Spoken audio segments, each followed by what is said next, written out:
I found out my wife was cheating, so sold my house for $1 the next day to my brother and donated all my savings to our family foundation. When I gave her the divorce papers and she screamed, "I want half of everything," I calmly agreed, and when she got the settlement offer of just 50 cents, her lawyer called mine 23 times in 1 hour. Original post.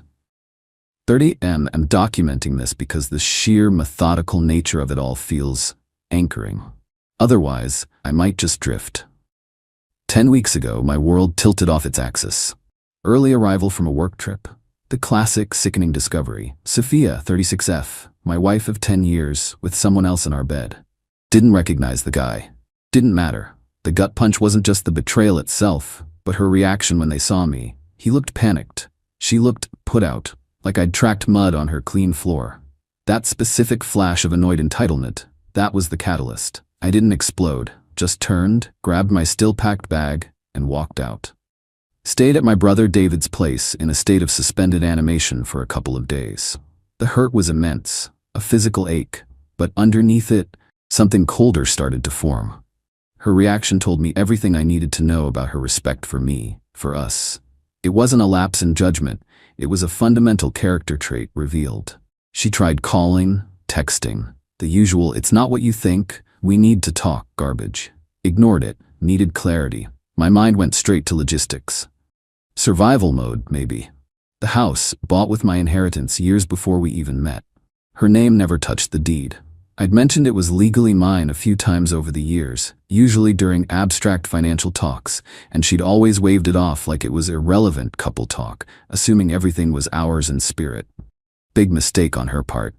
My savings, accumulated in accounts solely in my name. We had a small joint account for bills, but kept the bulk separate. Always seemed prudent. Now it seemed essential. If she could betray me like this, with that casual disregard, then the implicit trust governing our shared life was null and void. Protecting my separate assets wasn't revenge, it was securing the perimeter after a breach. Why should she profit from the demolition job she just performed? Took a few days for the shock to subside enough to actually function coherently. Then I called Miss Hayes, a lawyer known for being sharp and pragmatic.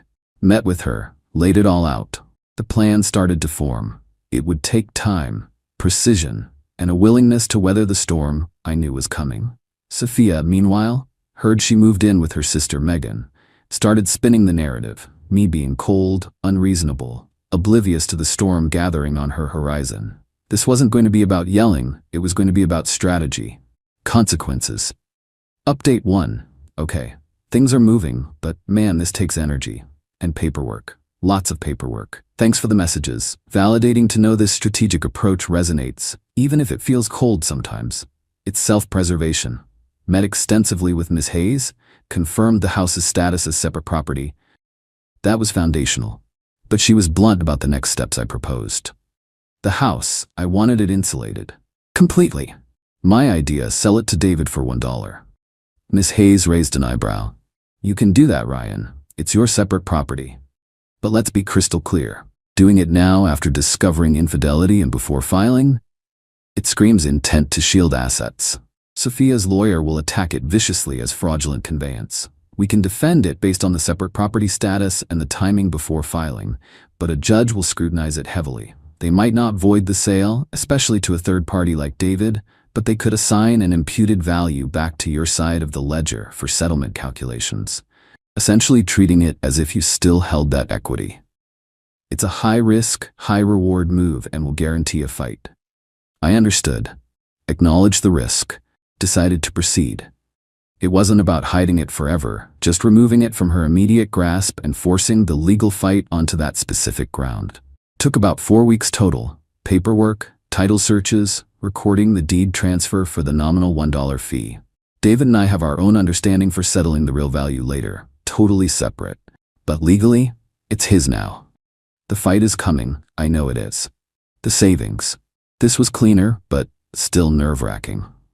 Logged into my main savings account, sole ownership, wired the bulk, around $85, to our family's foundation. Miss Hayes saw less risk here, as cash is more fungible and it came from a long-standing separate account. Still, the timing could be questioned. The bank actually put a temporary hold on the transfer, citing the large amount and unusual activity. Had to speak to the fraud department, provide context, donation to established family foundation, and sign extra paperwork. Added a couple of days of stress, but it went through. Got the donation receipt. Done. This took another week or so after the house transfer. The buffer and the offer. Learned my lesson from the donation hold. Can't leave myself completely exposed. I needed operating cash accessible outside the main account. Sophia might have had visibility on years ago. I set up a new small checking account at a different bank for my salary deposits and daily expenses. Then I deliberately transferred funds out of my original primary checking account, the one she might vaguely remember, until precisely $1 remained. Cold? Maybe. But I needed the initial settlement offer to reflect the stark reality I had legally created before filing. That 50th offer wasn't just symbolic, it was half of the declared liquid assets in that specific account at that specific moment. Overall timeline. All this took about 9 weeks from D-Day. Weeks of barely sleeping, constant low-level anxiety, endless signatures, and lawyer calls. The icy resolve I mentioned? It takes effort to maintain. There were days I just wanted to curl up, but the image of her annoyed face, the sheer disrespect, that kept me going. Miss Hayes drafted the divorce petition last week. Assets declared, minimal, the $1 checking account. Ready to deploy. Update 2. Served the papers. Used a professional process server this time, Miss Hayes insisted. Safer, cleaner, legally documented. He delivered them to Sophia at her sister Megan's place last Friday. The fallout was immediate. Heard later from David, who'd gotten an earful from Megan, that Sophia went ballistic. Apparently she glanced at it, saw divorce, and started screaming about how I was throwing away 10 years over one stupid mistake. Then she saw the asset list. Total meltdown. Predictably, she lawyered up fast, hired a guy named Mr. Coleman. Miss Hayes got the call Tuesday morning. So Ryan, Mr. Coleman called, representing Sophia. He's apoplectic. About? The initial settlement offer we sent over based on the petition. 50 cents. Figured that would get a reaction. He thought it was a joke, then accused us of malpractice, fraud, hiding assets, demanded immediate full disclosure, threatened sanctions, the usual fireworks, said his client screamed, "I want half of everything," at him, and expected him to get it. Half of what, exactly? Precisely. He started listing the house value, estimated savings. I calmly pointed out the petition reflects the assets as of the filing date. He sputtered about the house sale and donation, which we expected. Yes, I told him we have documentation for all transactions and are prepared to address his challenges in court. He was not pleased, said something about needing to manage his client's unrealistic expectations before hanging up abruptly. Then his office called back. Let's see. 23 times in the next hour, according to my assistant's log. Mostly demands for immediate documentation we aren't obligated to provide outside formal discovery. Posturing. So the battle lines are drawn exactly where we expected. They know the big assets are gone on paper. They know they have to fight the transfers. The $1.50 wasn't the real insult. It was the stark mathematical representation of what was left according to the initial filing. Megan also blew up my phone, screaming voicemails, thief, manipulator. You won't get away with this. Deleted. Blocked again. The fight isn't about the 50. It's about the $400-500 plus in assets she thought were guaranteed hers, that are now subject to a brutal, expensive legal fight she has to wage. Update 3. 6 months in, this is officially a grind. The legal battle is fully engaged, expensive, and stressful. Legal front, Mr. Coleman filed everything he could. Motions to compel immediate return of assets, motions to sanction me for fraudulent conveyance. Depositions were scheduled. Accountants were hired on both sides. His main arguments: the $1 house transfer was a clear sham solely to defraud Sophia. Demanded it be voided or full market value imputed to me. The donation timing proved intent to hide assets. Demanded it be clawed back. Demanded significant temporary spousal support and legal fees because Sophia was left impoverished by my actions. Ms. Hayes countered methodically. House equals separate property. Transfer timing followed betrayal, pre-filing. Acknowledged scrutiny expected but argued transfer was legal. Provided proof of my sole ownership pre-marriage. Donation equals from separate funds, pre-filing. Harder to claw back cash donation to a legit foundation. Sophia isn't impoverished, showed her own income and later, through initial discovery, her own undisclosed savings investments, more on that later. Argued my actions were a response to her breach, not unprovoked financial aggression. We had a hearing on temporary support. Sophia cried. Megan glared. Mr. Coleman orated. The judge seemed irritated by both sides, acknowledged Sophia's difficult position, but also questioned her lack of financial awareness, contribution, and the timing of her actions. Result: minimal temporary support awarded, barely enough to cover basic expenses. No legal fees awarded to her at this stage. A small win, but mostly just maintained the new status quo. The judge specifically stated the asset transfers would be examined thoroughly later. No easy victory for anyone. Dirty tricks. They tried. Anonymous email to my work alleging instability and misuse of resources.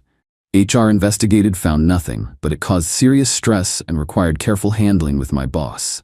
Documented thoroughly. Megan continued occasional harassment of David and even my parents, who logged her calls. Ms. Hayes sent a cease and desist regarding contact with my family and workplace. The toll. This isn't easy. The legal bills are piling up. Defending the house transfer is costly, as Ms. Hayes warned. There are days the stress is overwhelming. Sleep is crap. Sometimes I wonder if just rolling over would have been simpler. But then I remember that look on her face, the sheer entitled dismissal of our life together, and I push forward. This calculated path feels like the only way to retain any self-respect. Discovery has started. We found Sophia has about $30 in savings investments she never mentioned. Not huge, but blows up her destitute narrative. Now we wait for the bigger fight over the house valuation and donation. Final update. It's over. Signed the final papers last week. Took nearly a year of legal hell. The big fights. Resolution. The house, this was the main event, went back and forth for months. Accountants argued over valuations, lawyers argued over intent. The judge ultimately ruled the transfer to David would stand, wasn't going to unwind a sale involving a third party. However, given the timing and nominal value, $1, the judge did find my actions were clearly intended to shield the asset from marital division, even if it was separate property. Ruling. The court imputed about 60% of the house's assessed market value to my side of the asset ledger for settlement calculation. So, while I didn't have the cash, that phantom value was counted against me. A partial loss, but better than the transfer being voided entirely. Miss Hayes called it a reasonable compromise given how aggressively I acted. The donation. This stood, as it came from a separate account holding separate funds, mostly savings predating the marriage plus my salary, and went to a legitimate charity. The judge declined to claw it back, though noted the timing was highly suspect. A clear win on this front. Sophia's assets. Her own $30 was factored in. Reduced her claims of need. Harassment. The judge acknowledged my evidence of the work complaint and Megan's actions during the final summing up, warning Sophia about litigation misconduct, which likely influenced the final allocation of fees. The settlement. Facing a costly trial where the house value was already partially counted against me, and with her own assets revealed, Sophia's leverage was reduced. Mr. Coleman pushed for a settlement. Assets. Based on the imputed house value on my side and her own assets, the final division required me to make a lump sum payment to Sophia. Significantly more than the $5 nuisance value I hoped for after the $50 offer. Ended up being around $40,000. Painful, yes. But considering she initially wanted half of everything, which would have been $250 plus, it's a massive reduction achieved by the preemptive actions. She got a fraction, reflecting her own assets and the judge's view on the house situation. Spousal support, 2 years rehabilitative alimony, modest amount, forces her to maximize her own earning potential. Legal fees. This was a small victory. Due to the imputed value and the judge's comments on litigation conduct, Sophia was ordered to pay a small portion of my legal fees related directly to defending the house transfer challenge. Didn't cover everything, but it helped cushion the blow and felt like vindication. Otherwise, we mostly covered our own sides. The aftermath. Sophia got the $40K plus alimony. Last I heard, she's still renting, working more, still bitter. Megan remains her main cheerleader. No apologies, no self-reflection witnessed. The entitlement seems permanent. Maybe the $40 felt like a win to her, but it's a pale shadow of the comfortable life she torched. Me? It cost a fortune. Emotionally, physically, financially. The imputed value ruling stung, proving Ms. Hayes' initial warning correct. My high-risk move wasn't consequence-free for me. But I'm free. Savings need rebuilding, but the foundation donation feels right. Still living simply, figuring out next steps. The peace of having her out of my life is worth more than the money. Was it perfect revenge? No, it was messy, expensive, and imperfect. But it was controlled. I took charge of the demolition she started. I protected the core of what was mine, even if I had to pay a price for the way I did it. She faced real, tangible consequences for her betrayal, ending up with far less than she assumed she was owed. Seeing her lawyer's apoplectic reaction to that initial $1.50 offer, knowing the panic it induced, that remains a deeply satisfying memory of the moment the consequences began. Thanks for following along. It helped keep me sane. Time to finally look forward.